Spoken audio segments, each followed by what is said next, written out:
கல்வாரி திருப்பலியை கொடுக்க தகுதி பெறும் பொருட்டு நம் பாவங்களுக்காக மனம் வருந்தி மன்னிப்பு கேட்போம்.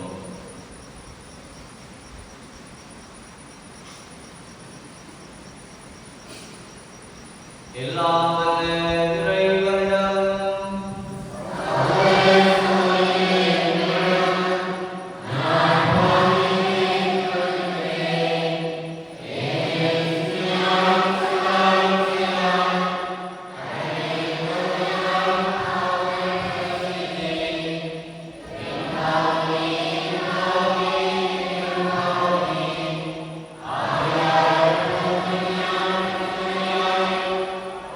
Amen.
என்னிடம் நம்பிக்கை கொள்பவர் பின் வாழ்வார் என்கிறார் ஆண்டவர். அல்லேலூயா.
அக்காலத்தில் இயேசு மக்கள் கூட்டத்தை கண்டு மலை மீது ஏறி அமர அவருடைய சீடர் அவர் அருகே வந்தனர்.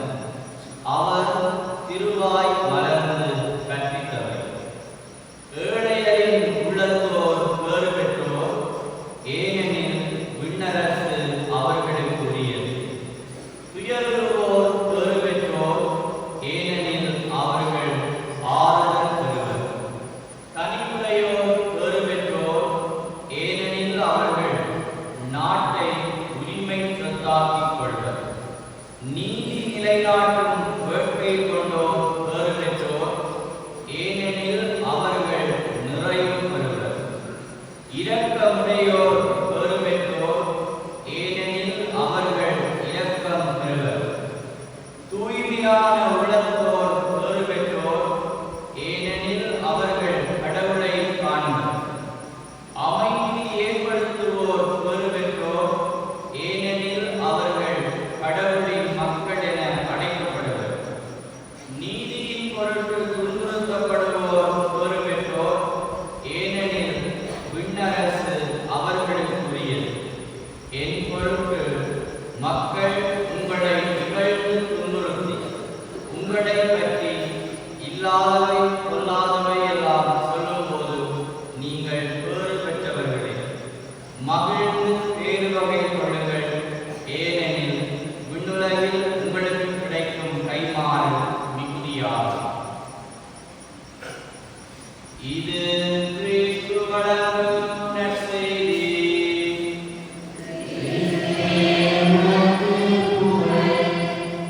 அமர்ந்துள்ளோம்.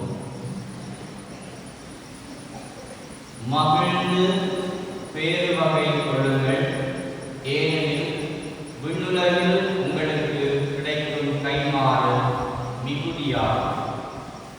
இயேசுவில் பிரியமான சகோதர சகோதரிகளே, கத்தோலிக்க திரு அவையின் திருத்தந்தையாக பணிபுரிந்த திருத்தந்தை பிரான்சிஸ் அவருடைய இழப்பிலே கத்தோலிக்க திரு அவை மட்டுமல்ல, உலகம் முழுவதுமே ஆழ்ந்து போயிருக்கும் இந்நேரத்தில் இன்றைய நாளில் வத்திக்கான் நகரிலே அவருடைய இறுதி சடங்கு நடக்க இருக்கின்ற தருணத்திலே வலைப்பாடு புனித அன்னாள் திரு அவையின் பேரால் நம்முடைய கத்தோலிக்க திரு அவையின் தலைவருக்கு அஞ்சலி செலுத்தி இறை தந்தையிடம் வழி அனுப்பி வைக்கின்ற இந்த உன்னதமான கல்வாரி திருப்பலியிலே கலந்து கொண்டிருக்கிறோம். திருத்தந்தையுடைய வரிசையிலே 266வது திருத்தந்தையாக நம்முடைய திருத்தந்தை பிரான்சிஸ் அவர்கள் தன்னுடைய பணிப்பொறுப்புகளை ஏற்றுக்கொண்டார். 12 ஆண்டுகளுக்கு மேலாக தன்னுடைய இந்த தலைமைத்துவ பணியை சிறப்பான முறையிலே ஆக்கியிருக்கின்றார் என்று சொன்னால் அது மிகையாகாது. நம் ஆண்டவராகிய இயேசு கிறிஸ்துவினுடைய அந்த தலைமைத்துவ பணியை அவர் 12 ஆண்டுகள் ஆற்றியிருக்கிறார். இயேசுநாதர் கூட 3 ஆண்டுகள் மாத்திரமே இந்த பணியை ஆற்றியிருக்கிறார். எங்களுடைய திருத்தந்தை 12 ஆண்டுகளாக தன்னுடைய தலைமைத்துவ பணியை ஆற்றியிருக்கிறார். இவருடைய அந்த பணி ஏற்றி நாளும் உயிர்த்த ஞாயிற்றுக்கிழமை அவர் வழங்கிய இறுதி ஆசியும் என்னுடைய மனதை கவர்ந்த ஒன்றாக இருக்கும்.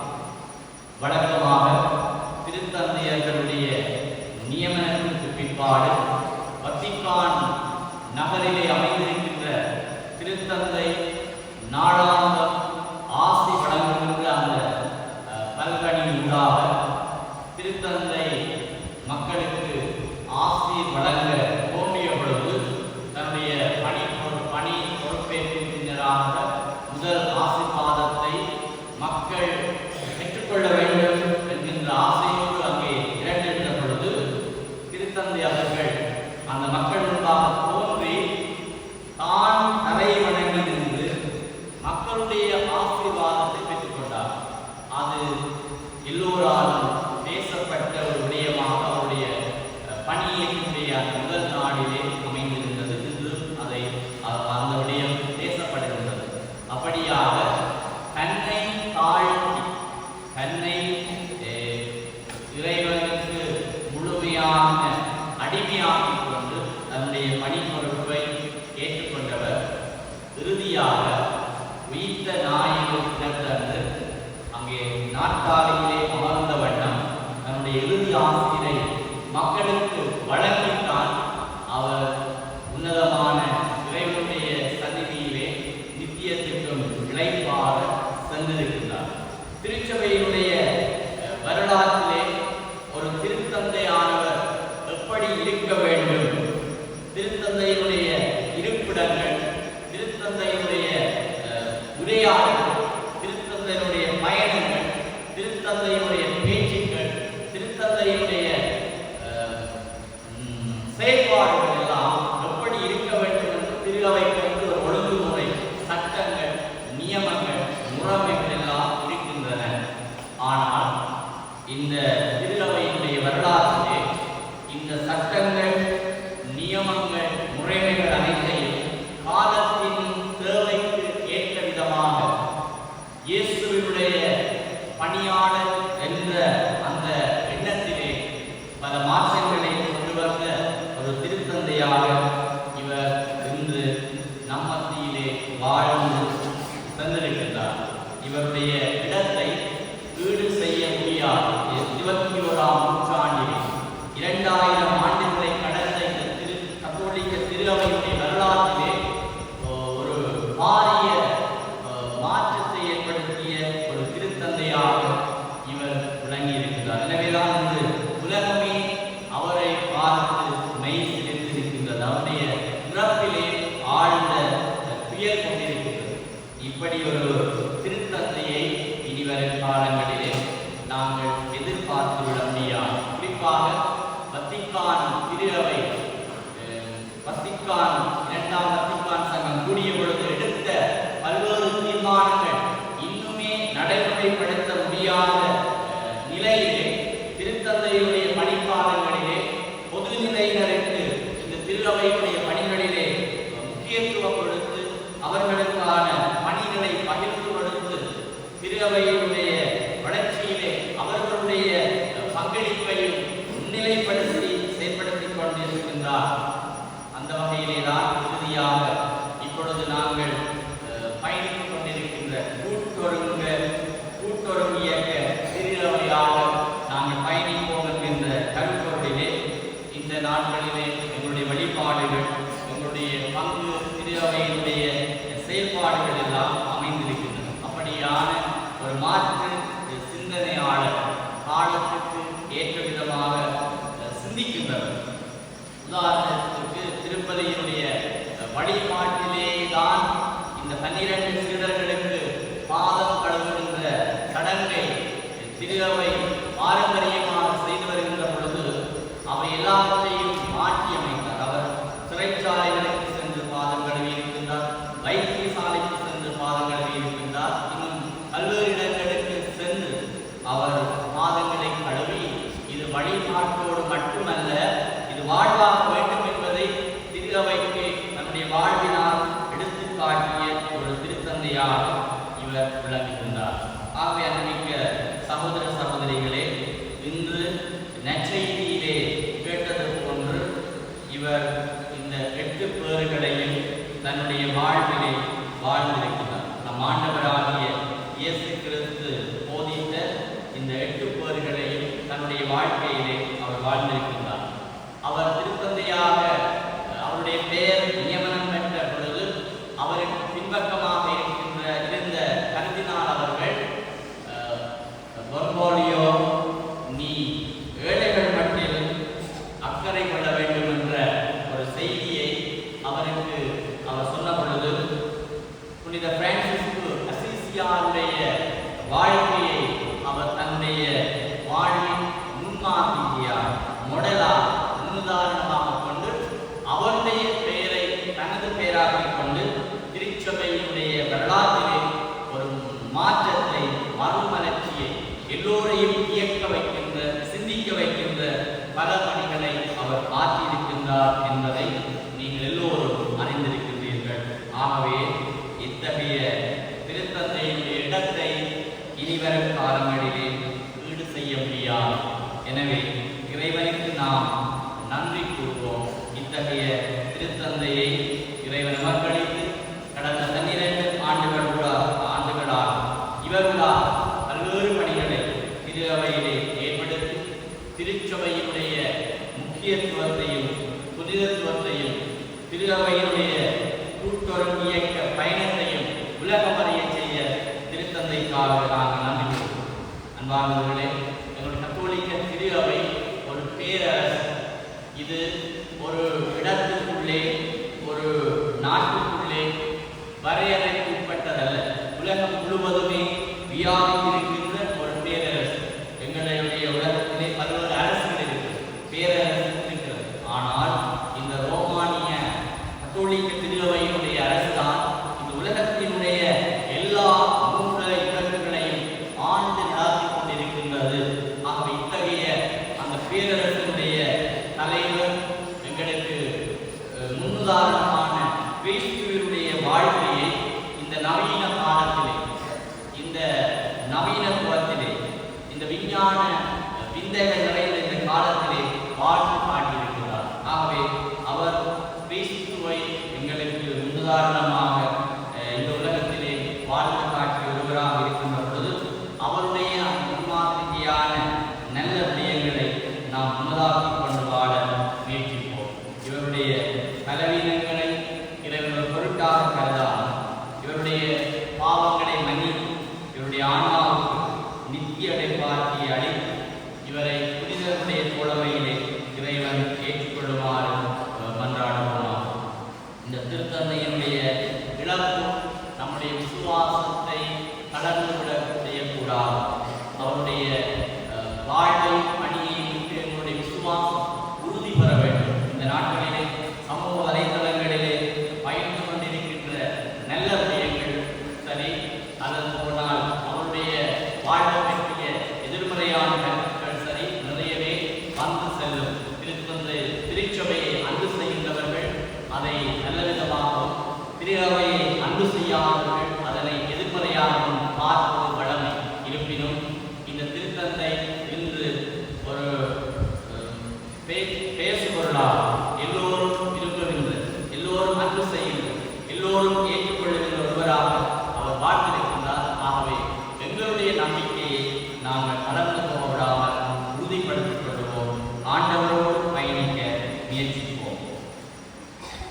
எழுந்து நின்று மன்றாடுவோம். தேவைகளை இறைவனிடத்திலே ஒப்புக்கொள்வோம்.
இவர்களுக்கு அழைத்து அவர் கூறியதாவது, அனைவரும் இதிலிருந்து பெற்று பலன், ஏனெனில் இது புதிய நிலையான உடன்படிக்கைக்குரிய என் இரத்தத்தின் பின்னால்.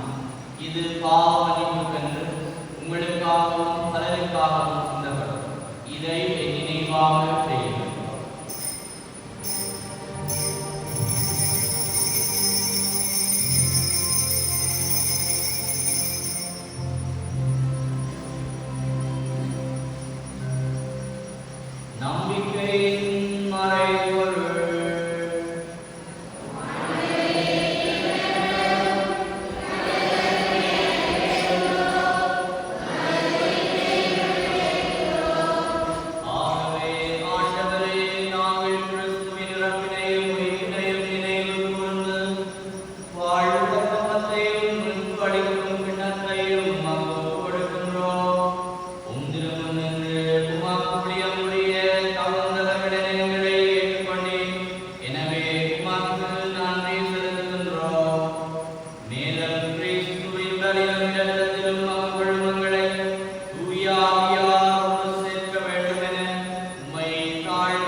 ஆண்டவரே, தீமை அனைத்திலிருந்து மக்களை விடுவித்து எங்கள் வாழ்நாளில் அமைதியை கனிவுடன் அருளமை மன்றாடுகிறோம். உமது இரக்கத்தின் உதவியால் நாங்கள் பாவத்திலிருந்த போதும் விடுதலை பெற்று யாரும் கலக்கமின்றி நலமாயிருப்போமாக. நாங்கள் நோக்கியிருக்கும் பேரின்பத்துக்காகவும் மீட்பராகிய இயேசு கிறிஸ்துவின் வருகைக்காகவும் காத்திருக்கின்றோம்.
நீதியளின் வார்த்தையை திருத்தந்தைக்கு அளித்தருளும் ஆண்டவரே, முடிவில்லாத ஒளி இயற்கையின் பிரகாசத்தால் வாழ்வாராக.